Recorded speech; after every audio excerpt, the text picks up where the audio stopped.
Oh damn, they sent you? What's up? What's up?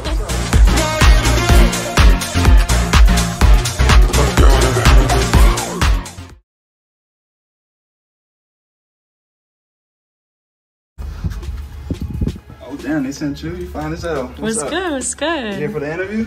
Yeah, I am. All right, well let me give you a tour. Okay. All right, so this is we bought this on Creative Terms, right?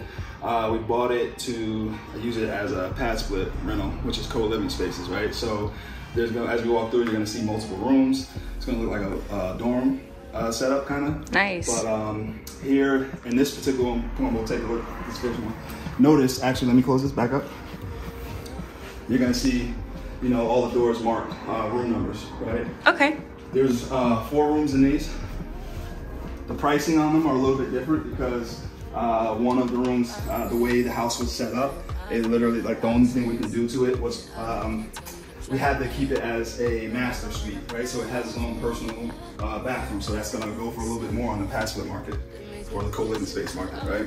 So we'll adjust the prices accordingly. Something like this would probably go for about, this could go for about, in this area, 190 to 200 there. Nice. Let's take a look at the second one. Okay.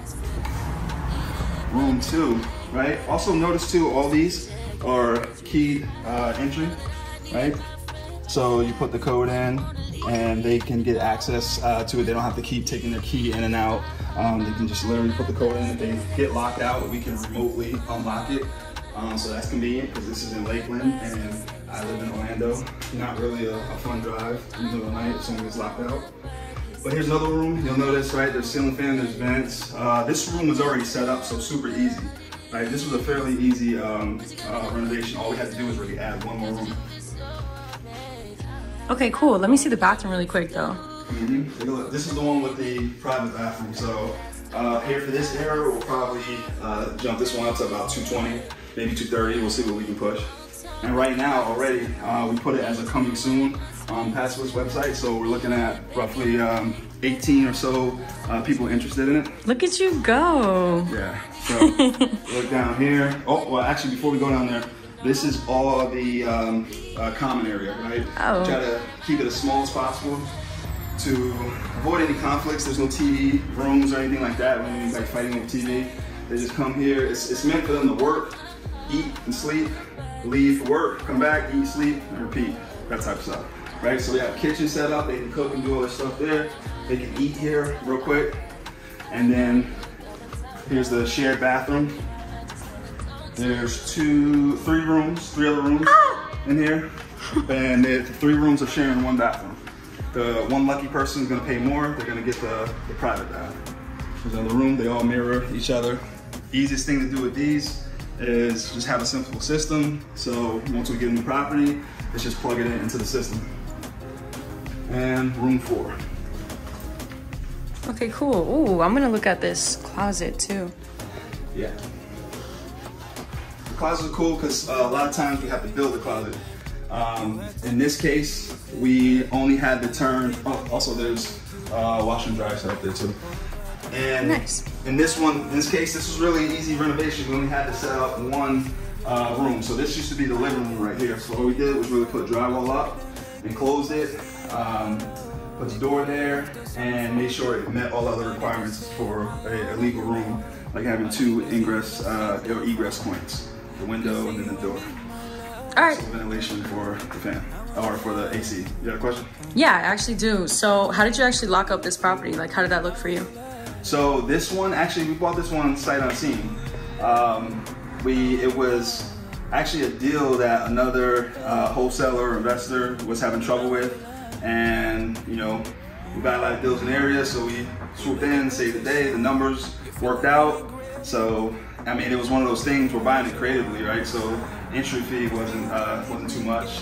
We ended up paying that investor or wholesaler $5K. Taking the deal, there were some arrears on the property, which leads me to another point. And but I'll wait till you have. No, yeah, tell me more. Okay, I'm curious. Okay. So the only little challenge, a little snag we ran into is that the title company, and this is something that, you know, if you guys are investing in deals like this, or wholesaling deals like this, is something you guys should probably watch out for. The title company actually didn't order a reinstatement for this property. So when we purchased it, we actually took title to the property and it was still in default status, right? Ooh. So when I went to make the payment, there was a big lump sum due. There was $18,000 that was due on it. And, you know, once I got over initial shock, like, you know, what the hell is going on? Yeah, hold up. I was gonna say, does that make you scared? Like, how does that make you feel when you see things like that you didn't anticipate when you're purchasing? Like, I'm sure you saw the property, you're like, okay, there's not that much I have to do to fix it. Yeah, like, let's just, yeah. So. How did that make me feel? I was like, oh shit. You know? I was like, luckily I had some funds, you know, in reserves. You always make sure you have some reserves when you're doing stuff like that. And if you don't, I would advise, you know, don't go into that deal risky. Just sell it to somebody like me until you build up your reserves. But we had the reserves. We ended up paying it. And the funny thing is, it ended up with the reinstatement fee. Once we actually were able to get that from the, you know, get the third-party authorization and all that going, we were able to, you know, get in there and talk with the mortgage company. It ended up being like $23,000. So it went from 18 to 23,000. We paid it, took it on the chin. Luckily, the entry fee in this deal was low enough to make it all make sense at the end of the day. Also, we got other deals going that also gonna make up for it. So we're still good, we're on top and making money. Yeah, I feel like that would be scary for me. I think a lot of new investors, they might not realize, like, seeing the property, it looks pretty good. You know, it's easy to get super excited about something and then not anticipate those quote unquote like scary things that come with it. Yeah. Is there any tips that you'd give to somebody that's in a position like that, other than of course finding somebody like you that can balance out everything? Yeah, definitely. Make sure, actually the tips I would say for them is the tips that we're going to use in our business, right? This is what we learned. This is our after action review on this whole thing. Fire.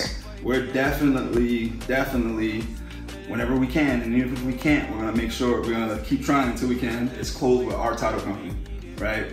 Because our title company, they know our procedure, they know our process, they know what we look for, we know what they are looking for and they're checking for.